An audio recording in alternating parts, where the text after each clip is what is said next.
қыздар, қай-қайсыңыз папаңыздан аумайтын күйге тиіп алдыңыздар, қай-қайсымыз сондай папамыздан аумайтын. Аллах тағала әкемізге деген махаббатты ояту үшін тағы көрсетеді сондай адамды. Тағы сондай адамды көрсетеді. Сосын сен ол әкеңді кешіру, әкеңді жақсы көруді өткізгеннен кейін басыңнан автоматически күйеуің дұрысталып кетеді.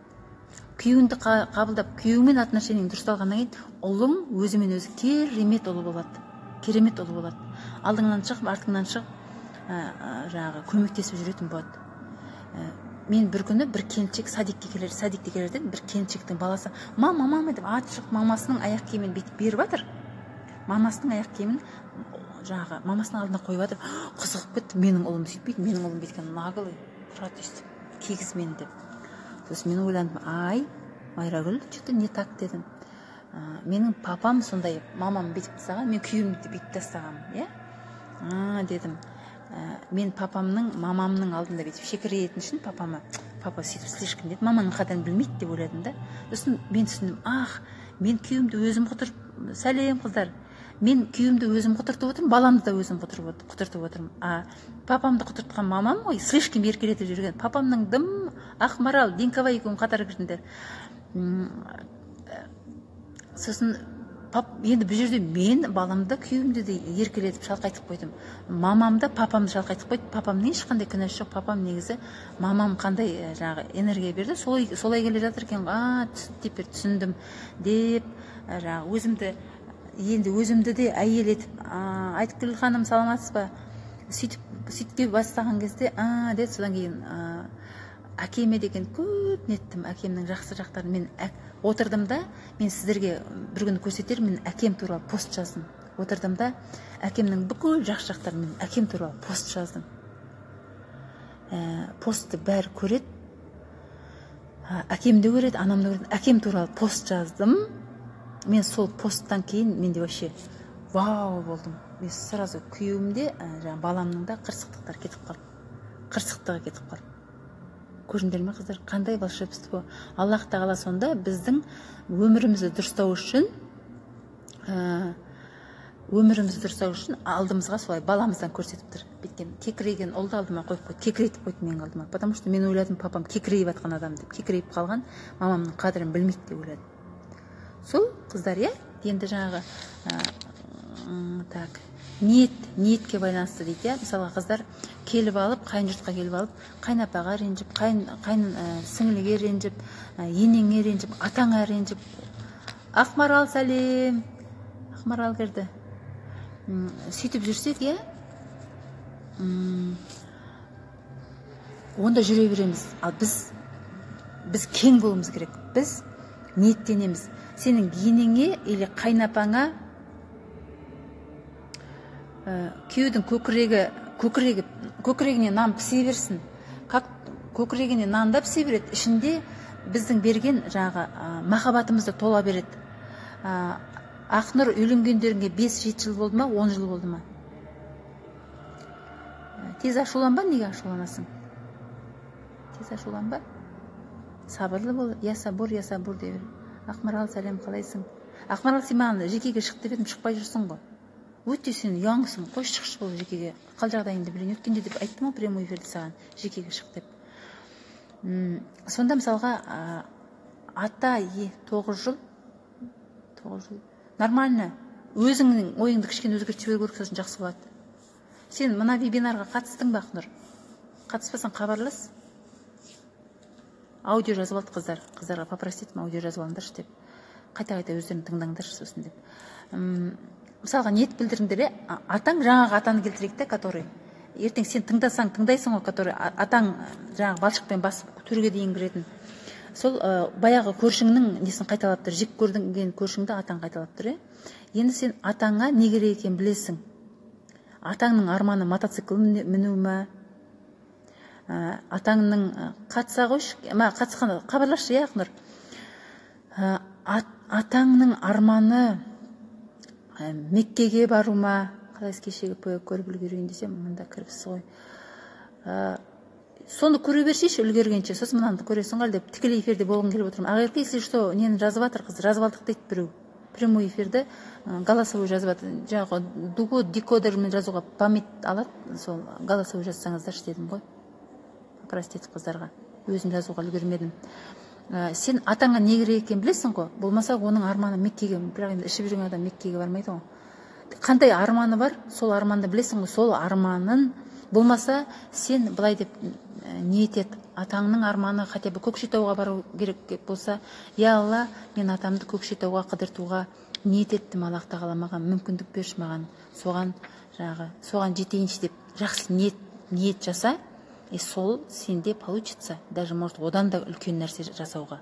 Сонда көрдің ба, қыздар, біздің ниетіміз келгенде қайын жұртқа келіп алып, менің қадірімді білмейді, мен отымен кіріп күлмен шығып жатсам да, менің қадірімді ешкім білмей жатыр, ешкім мені мақтамайды, ананы мақтап, мені әдейі жамандайды, менің артымнан осындай сөз айтады, анау мынау демеңдер қыздар. Сендердің ниеттеріңе байланысты болады. Ниет білдіріңдер.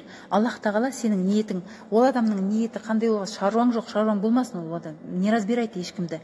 Өзіңнің ниетің қандай, өзіңнің ниетің ер азаматыңды абыройлы ету, балдарыңның жүрегі иманға толы, махаббатқа толы, өте керемет, ақылды, білімді, берекелі, бай, мықты болсын деп ниеттенесің ба, соған жұмыстана бер. Соған Алладан қуат сұрай бер. Ал сыртынан абалағандар, палка в колеса салғандардың барлығы жөнінде қалады. Сенің ниетіңді Аллах тағала оңғарып алдыңа жақсылықта келеді. Жақсылықты ойлаған адамға Аллах тағала қуат береді, білесіңдер ғой, Енді мақсат. Содан бүгінгі консультацияда қызымызбен сөйлестік. Сосын ол түсінді, бедейді. Енді айтшы, бір ең жаман қасиетін айтшы, қайнапаң себейді. Қайнапам дейді, қайнапам біреудің кемшілігін көреді, өзіндегі кемшілік, өзінде хотя сондай кемшілік бар, соны біреуден көріп, өзінше сол кемшілікті біреуді айтып отырады, сөйтіп, представляете, дейді. Біреуді өзінше айтады, тап сол кемшілік өзінде бар, дейді. Енді стоп дедім, стоп, ботақан, стоп. Қайтадан айтшы, или мен айтайын ба? Ол біреудегі кемшілікті көріп айтады, хотя ол кемшілік өзінде бар. Также сен қазір қайнапаңдағы кемшілікті көріп айтып маған жамандап отырсың. Хотя ол кемшілік, значит ол кемшілік сенде де бар. Бүгін қайнамның 2-3 ай өмірі қалды деген врачтың диагнозын естідік. Ясин оқи беріңіз. Сосын Ясин қосып қойыңыздар қасына. Ясиннің қасиеті деп қараңыздар. Ясин сүресін оқысаң, Ясин сүресін оқығанда өмірден кету керек болса, полный очищение тазарып кетеді, күнәлар кешіріліп тазарып кетеді. Болмаса, тұру керек болса, тұрып кетеді. Врачтар айта береді, тұрып кетуі мүмкін. Бір Алладан шипа, бір Алладан. Оқитын болса, возлюби болезнь свою, Синельниковты оқысын. Менің күйеуім шекпет боқтау сөз айтпаған, тұрып жатқанымызға қатты сөйлемеміз десек болмай жатыр. Сол ма жаным? Бала болмай жатыр. Өзіңде, значит, саған надо нетуге, өзіңде блок бар. Жекеге шықшаш, көрек сөйлесіп, жекеге шыға қойшаш.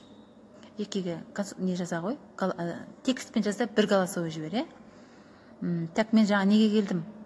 Жаңадай сөйтіп, біз мысалға айнаға қараймыз да, шашымызды düzейміз, мына шаш шығып тұр менде, мына шашты или былай қылуым керек, да? Или мына жерде бір не шығып тұр, оны дұрыстауым керек. Мен айнаға қарап дұрыстап отырмын, Сен алдыңнан бір адамды көріп, біреудің кемшілігін көріп тұрсаң, мына кемшілік көріп тұрсың. Қайнапаңнан мындай кемшілік көріп тұрсың, соны дұрыстайсың. Бірақ сен, міне, айна деген сен алдыңда көріп тұрған біреудің кемшілігі, ойлап қараңдар.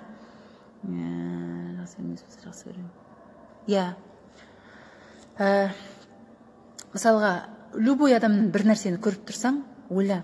Так, менің атым Майрагүл, Майрагүл, сен ана адамды кемшілік деп ойлап тұрсың. Ойла, сол кемшілік сенде жоқ па деп ойлап қаш. Бар, все, Алла кешір, все, исправлюсь дейсің. Сонда, біз тек қана адамның жақсылығын көре бастаймыз. Ол деген ара және шыбынды.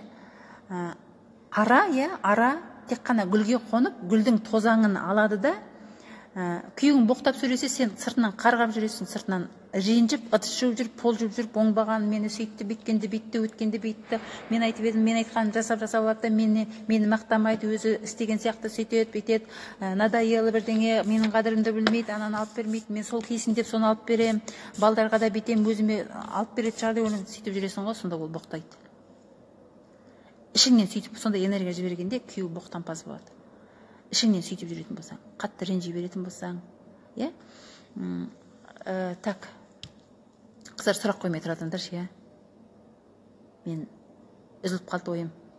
Ара тозаңдарды алады да гүлдегі и бал жасайды. Шыбын, қара шыбын не көрек? Қара шыбын айдалада бала кездерінде білесіңдер. Ұлы дәретке отырсаң, қайдан келген білмейсің, шыбын келеді ғой. Қара шыбын келеді, көк шыбын келеді, жасыл шыбын келеді. Сонда шыбын только сасық жерді іздеп жүреді, только сасық жерді іздеп жүреді. Сонда біз қара шыбын емес, ара сияқты болайық. Сосын арақты қалай қойдыруға болады? Оған махаббат беруің керек, Аллаға тапсыруың керек. Ұзақ тема ғой енді. Ал енді қара, тағы екінші вариант. Аққу дейді. Аққу суды аузына алады, бүйтіп тұрады ғой. Сонда оны суды бүйтіп тұрған кезде мына фильтровать етеді екен. Судың бүйтіп фильтровать етіп, тазасын сөйтіп, ласын түкіріп жібереді екен. Ара только таза суын ішеді. Сен адамның тек жақсылығын көрсең, аққудай боласың. Қарға не істейді? Көрінген өлек сені жей береді, көрінгенді жей береді, еще ұрлайды бір нәрсені. Поэтому қарға болмаймыз, аққу боламыз, иә? Қара шыбын, боқ шыбын болмаймыз, ара боламыз, иә? Сонда біз адамдардың тек қана жақсылығын көре бастаймыз. Сен адамның жақсылығын көргеннен кейін сенің жақсылығыңды адам көре бастайды, иә? Так, оны айттым. Мақсат. Содан жаңа қызымызға айттым, все, разобрали, все, түсіндім, болды, айтпаймын дейді, иә? Сонда уже все. Енді давай мақсат қояйық. Қандай оқу бітірдің? Қандай жұмыс жасайсың? Айтам, сен өте ақ көңіл, елбелік деп тұратын керемет қыз екен негізі. Өзі намаз оқиды екен. Бірақ күйеу оқымайды, күйеу кішкене ұрттайды. Такой бывает. Алланы сынағы ғой, біз қабылдауымыз керек. Содан жаңа үйге көштіңіз бе? Әумин. Ниеттеніп жүрміз. Шынар ниеттеніп жүрміз. Өткендегі үйде нетпей қалды. Реті келмей қалды. Ладно, Аллах тағала одан да күшті беріп тұрған шығар деп нетпей қалдық. Содан айта берейінші, сол мақсат орындалсыншы. Садикте воспитательница, мен айтамын, сен өте керемет адамсың. Сен давай былай қалайық. Сен өзіңе мақсат қой, жұмысқа шығам, 5 жылдың ішінде завуч боламын де. 5 жылдың ішінде завуч боламын да, сосын қыздар сағат бар ғой, Батыс Қазақстан бойынша 8-ден 20 кеткенде маған айтыңдаршы, 8-ден 20 кеткенде айтыңдаршы. Содан мен айтамын, давай бетейік, мақсат қояқ. 5 жылға дейін сен заведующийдің қасында завуч боласың, содан кейін өзіңнің садигіңді ашасың. Завуч болғанда сен уже полностью ведешь весь садик. Сосын жаңағы бизнес ашамыз, сен садик ашасың. Садик анау-мынау емес, сен намаз оқисың, халял садик, халял тамақтар қоямыз. Балдар ұйықтағанда Бақара сүресі қосылып тұрады, или Ясин қосылып тұрады. Содан кейін ясли топ бола ма, баланы қай жастан бастап аламыз, подготовительный бола ма, болмай ма. Мен ол садиктің ішінде ән, би, кімді айтам, дейді, уже менің көзім елестеп жатыр, көрдің ба? Сосын не істейміз, оның жаңағы неше кровать, давай елестетейік, сенің садигің самый лучший, еще давай 5 кровать қосайық, тағы халық очередті бір ай бұрын сенің садигің очеред тұрады, давай еще 5 кровать, 10 кровать қос деп сөйтіп жатыр. Сосын айтам, тоқта деймін, тоқта. Қайнапаңды давай жамандайық. Жоқ дейді. Жоқ, мен армандарымды, мақсатымды ойлап жатырмын дейді. Давай қайнапаңды жамандайық. Нет, не надо дейді. Көрдің ба қыздар? Мақсатымыз болмағаннан кейін өзімізді шұқимыз, басқаны шұқимыз, күйімізді шұқимыз, енемізді шұқимыз, айналамыз шұқып, оның барлығы негативсін бәрін балдарымызға төгіп, азан-қазан болып жүреміз. Этого не надо, қыздар. Алда керемет мақсат болу керек. Хоть какой күйеуің болса да, көзіңнің алдында оның образы, сен оны ең бірінші кездескенде оның жан мен жанның арасында Аллах тағала сый қылып жүрекке махаббатты беріп, бір-біріңе қаратқан кезде Алланың сыйы ғой адамның арасындағы махаббат.